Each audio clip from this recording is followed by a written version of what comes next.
Milí kolegové, v dnešní videoukázce bych vám rád ukázal, jakým způsobem můžeme velmi jednoduchým způsobem upravovat a vkládat obrázky v programu SFR 2 na interaktivní dotykové tabuli pomocí vkládání obrázků a pomocí screenu obrazovky.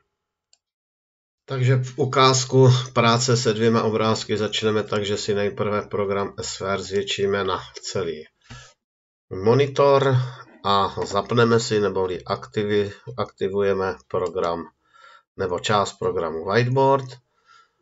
Tlačítko, které se nachází v menu úplně nahoře v levé části, tak tlačítkem si rozkryjeme složky, kde máme předpřipravené soubory. V našem případě je to soubor zatmění 1, který nám ukáže nebo schematicky popíše, co je plný stín a co je polostín.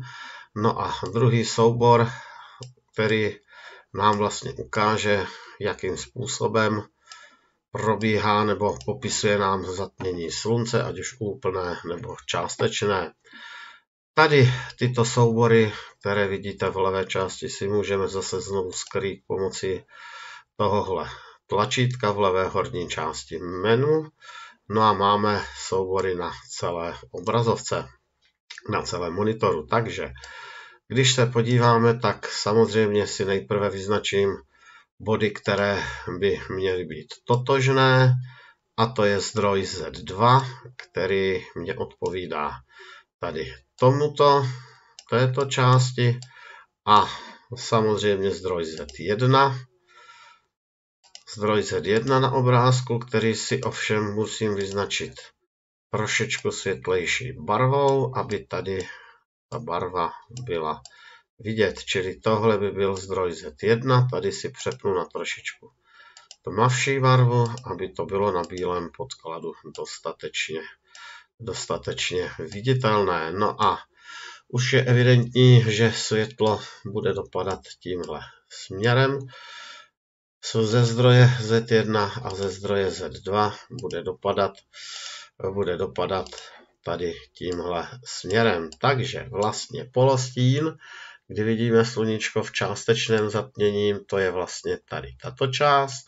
No a polostín, kdy vidíme sluníčko v částečném zatmění ze zdroje Z1, je vlastně tady tato část.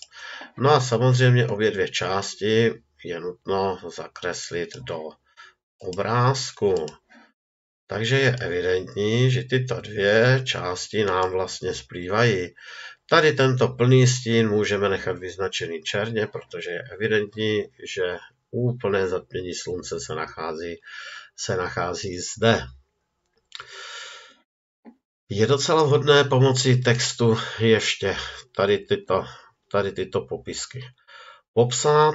To znamená, že si v dolní části menu zvolím text a napíšu, že se jedná o polostín. Polostín, když si ho odkliknu, tak můžu tento text posunovat podle své potřeby. No a tato část, ten druhý popisek, ten mě ukazuje na úplné zatmění slunce, neboli takzvaný plný stín. Takže ještě tohle tam poznamenám. A ta samotná práce se soubory, obrázky,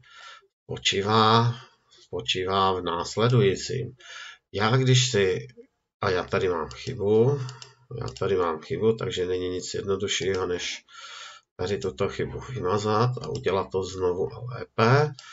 Takže tady napíšu, že se jedná o takzvaný plný stín.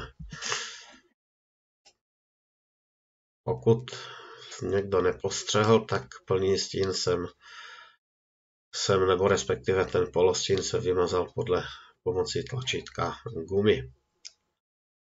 No a celá ta práce s těmito soubory, s těmito obrázky spočívá v tom, že nejenom, že můžeme tyto obrázky takhle popisovat a pokusit se je tímto způsobem popropojovat, nejenom v tomhle, ale já můžu využít i nějakých vlastností počítače.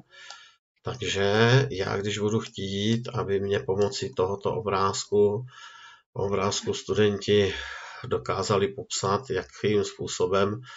jakým způsobem nastává plný stín a polostín, nebo jakým způsobem mě ovlivňuje zatmění slunce, jakým způsobem nastává vlastně zatmění slunce, tak já můžu použít tuto funkci v počítači, že si tuto obrazovku jako kdyby vyfotím, čímž pádem se mi to tady odkryje v úpravě fotek, ale protože úprava fotek není záležitostí tohoto videa, tak si ji minimalizuju, použiju tady tlačítko vymazání celé obrazovky, použiju znovu tady výběr obrázků.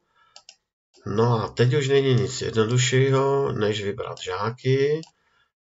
žáky, aby mě tady tento obrázek buď popsali nějakým způsobem svými slovy, nebo nějakým způsobem, aby se pokusili napodobit to, co jsem já popsal. Jestliže se jim to povede, nebo udělají to, tak není nic jednoduššího, než si zapnout tady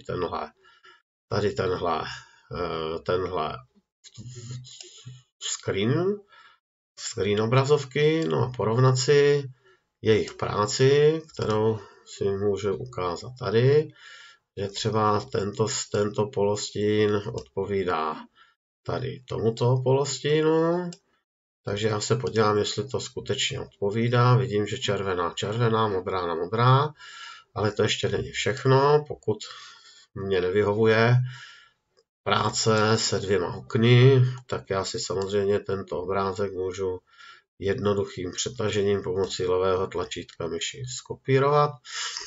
Tady tímhle tlačítkem si řeknu, ať se mě to trošičku hýbne. No a já to můžu studentům tímhle způsobem ukázat, jakým způsobem je to myšleno, že červená barva mě skutečně odpovídá červené a modrá mě odpovídá modré. Tak to byla taková krátká ukázka možnosti práce se 2 obrázky. Možností je samozřejmě víc. Tohle patří mezi velmi jednoduché.